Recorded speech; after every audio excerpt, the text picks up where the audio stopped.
as long as it's a question that matters to you and is something that will help you on your path. So what is life? Well, I'm gonna quote my guru, Puja Swamiji, here, because he has a beautiful teaching, which I'll give first in Hindi because it rhymes much more nicely in Hindi, but then I'll give you the English translation. The Hindi says, Bolo jivan kaisa hai, jaisa bana lo, वैसा है. चाहे इसको स्वर्ग बना लो, चाहे इसको नरक बना लो, बोलो जीवन कैसा है, जैसा बना लो, वैसा है. And it means, in English, what is life? Well, life is what we make it. If we want to turn it to heaven, we turn it to heaven. If we want to turn it to hell, we turn it to hell. But life is exactly what we make it.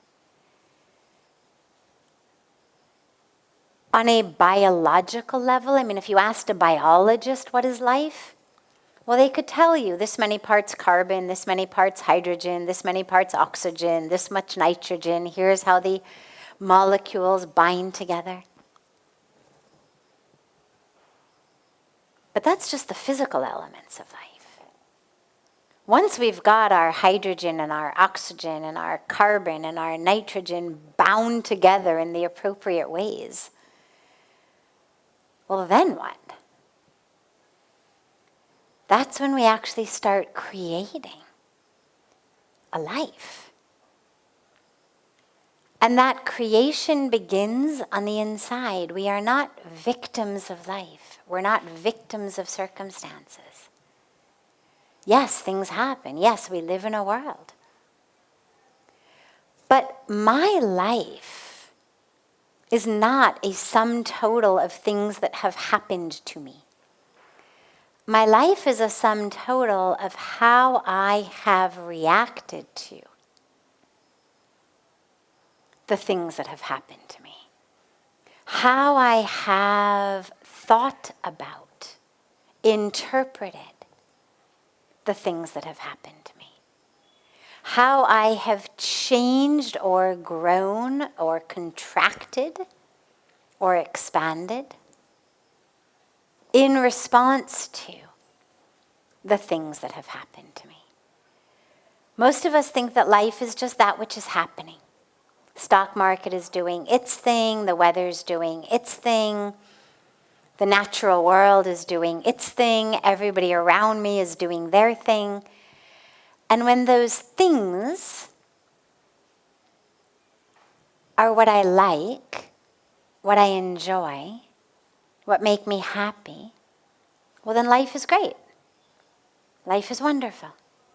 But when those things are not what I want, not what I like, not what I enjoy, then life is miserable. But that's not what life is. We're not just a reaction mechanism. We're not just the response to stimulus. We are creators of our own life. And so every minute and every moment, it's a beautiful question to ask ourselves. What is my life right here, right now? How am I making my life right here, right now? First of all, the first question to ask is, am I even here? Am I here? Yes, my body's here. But am I here? Is my awareness here? Am I consciously here? Am I mindfully here?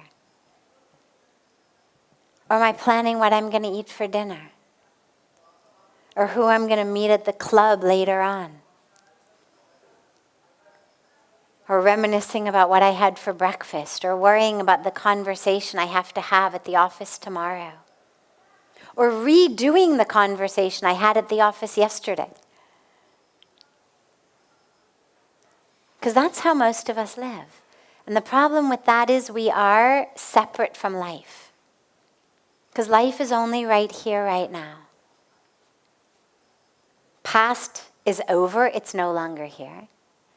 Future has not yet arisen. All we have is right here, right now. This is life.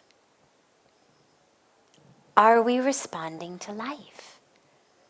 Are we in life? And it's a fantastic question to ask over and over. I mean, this is the stuff Gyan Yoga is made of. Questions. Who am I is the most common. But what is life is a great one. What is my life? Because of course it's not just the money I'm making or what my physical body looks like or my career. Because those things keep changing. Ultimately, we have to anchor ourselves in that which is unchanging. Or we just literally live going up and down on the waves of life as it changes.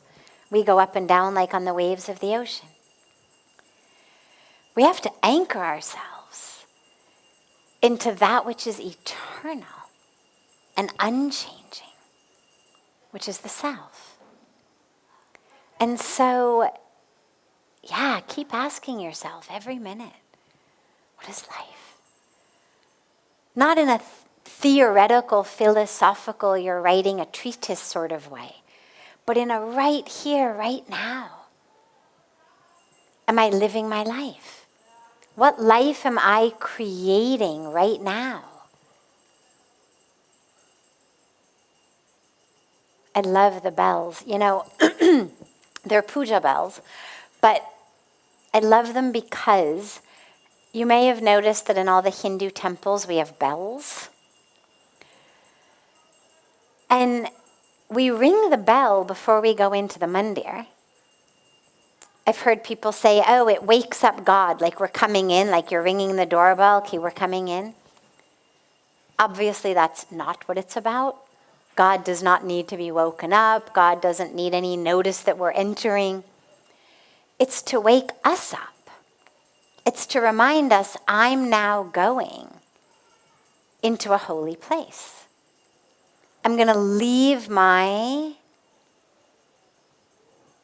anger and ego and ignorance and jealousies and judgments and nonsense, waste my time, waste my life thoughts at the door. The bell is that should be ringing in our minds, literally.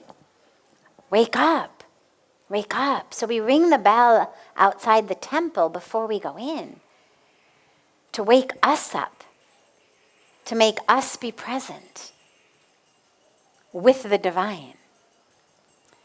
So I love that we got some puja bells today to just, as we're talking, what is life? It's perfect to just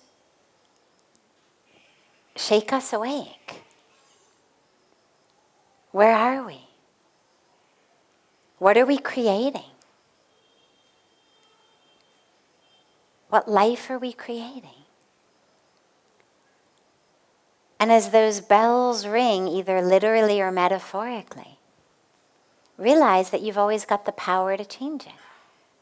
Right here, right now, is the of that which is predestined to happen in the future.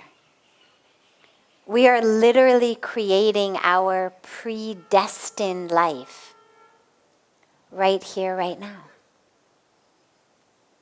So, yeah, definitely not a wrong question, a beautiful question. And a question that should be asked like a bell in our minds, not to be answered on a philosophical, theoretical, oh, I heard this, I read that, this leader says this one said that. But actually, the question itself is a bell in our minds. Oh yeah, life. Am I in it? Am I here? And what am I creating?